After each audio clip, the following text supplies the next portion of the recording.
Don't have enough room because my clamp will just cut her. It's fine. The birds are going to love this thing.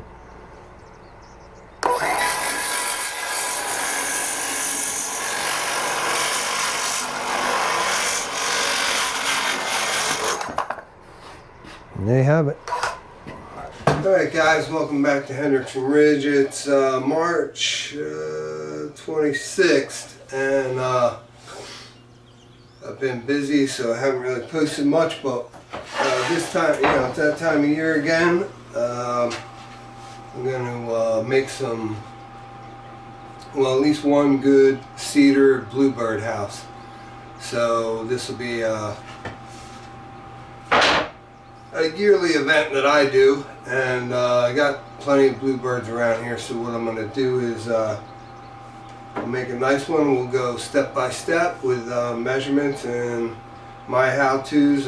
My basic direction is off of North American Bluebird Society, but of course, as usual, I do my own thing, go my own way, add a ½ inch here or there, but yeah, we'll do a little fun project, step by step, a little Eastern Bluebird house. So stick with us and see if we can make something before they get to the nesting season here, which is coming up quick because they're checking out my other bird boxes as we speak. So, all right, thanks for being here. Appreciate you guys.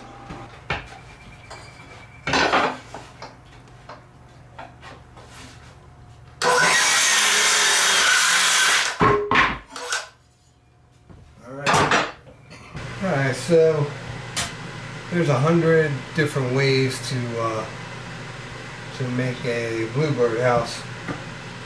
I like to start with the back because it's the biggest piece. So this piece here is 8, but we're going to bring her down to 7 inches. I think that's wide enough, and I'm going to say 15 long. That'll give us a little bit top and bottom to screw to the post.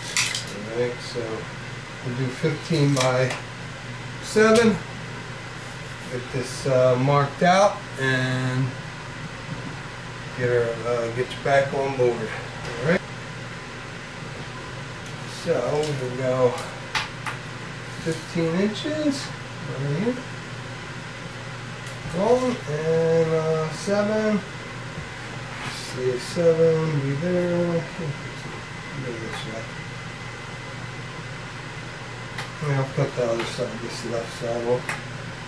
That's the worst wood. Alright. So that'll be that. This here.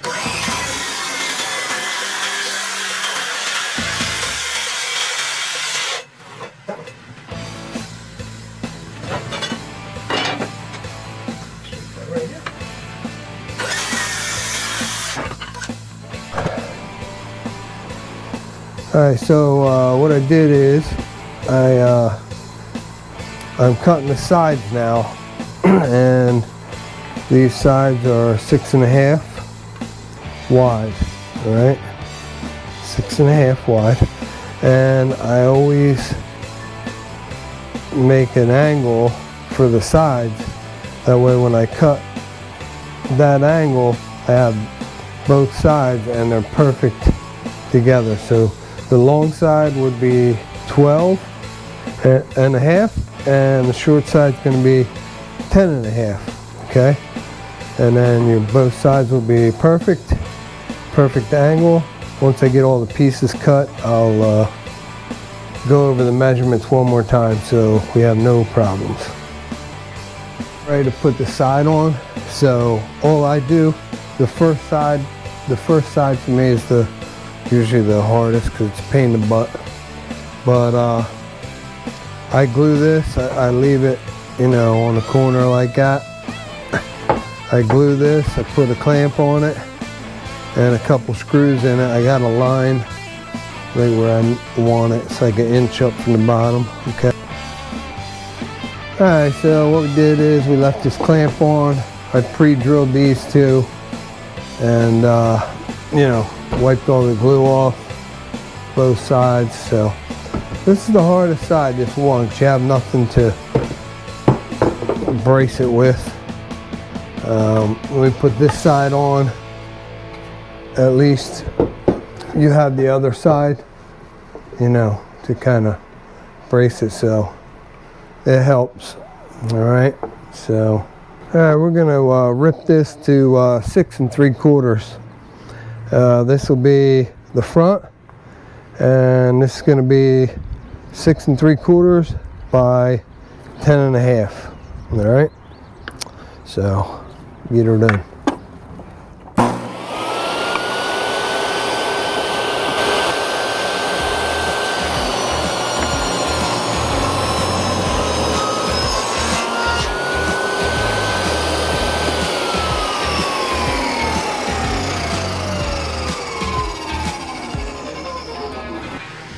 Alright, so this is going to be the front piece, and it is getting ready to cut the hole for it. So the front piece is 10 1/2 inches tall and 6 3/4 wide to match the back. I'm bringing the whole center like 7 1/4 and just kind of centering it at 3 1/4. Alright, so just kind of center it. It's going to be a 7 1/4 up.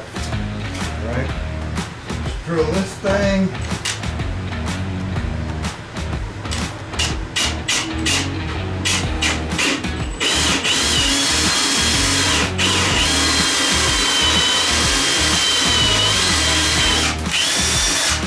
Alright, perfect.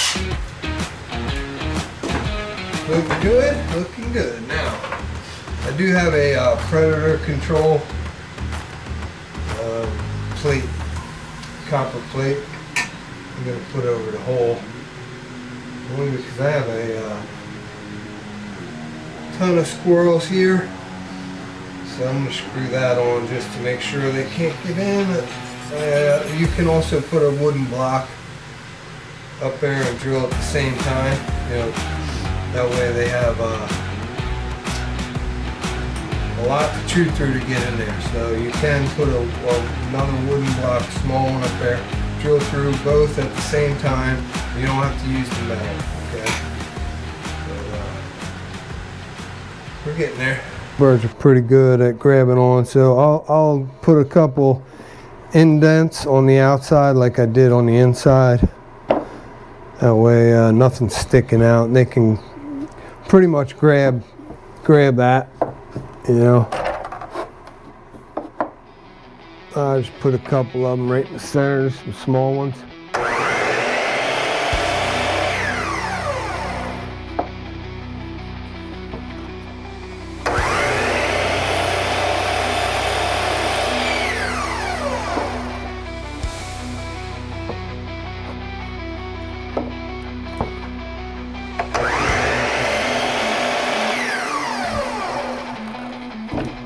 Alright, just like that, nothing fancy.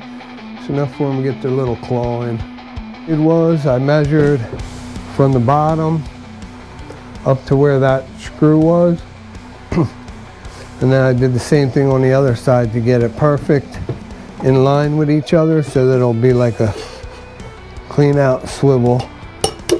Alright, and that's all you really, once you put the bottom on, I always put a temporary screw right here in the bottom. That way when I'm cleaning it out, I take out that temporary screw, lift this up, clean it out, put it back, put the screw back in. Alright, so next we'll put the floor in. Have the bottom in. I already have a malfunction in here. It's going to give us some ventilation in. This is the floor. I'm just going to drill a little hole in this for drainage and ventilation. Alright, up in that top corner, which will be the floor. Other than that, it's looking pretty good. We got the clean out screw. I got to put the roof on next. Yeah, it's getting there. I feel like it's kind of like a kindergarten project. I've built many of these, never came out this bad, but you know what? The birds are gonna love it, so it's all good. What I did is loosened up this screw. I'm just gonna put a brad in here just to help hold this top where it cracked. There we go. Nice. Put another one here just for safekeeping. Beautiful. All right. Then we won't tighten this screw as much. We'll just, there, perfect. When I opened the door to try to figure out why it was so tight right here, it's because I screwed the front and back to the floor, which tightened that gap up. So it's not too bad, but I'd like it a little looser, so I'm just gonna shave off a tiny bit.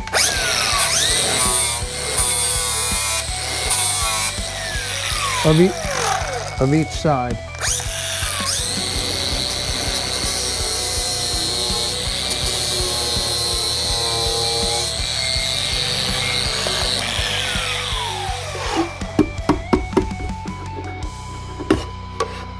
Still a little tight.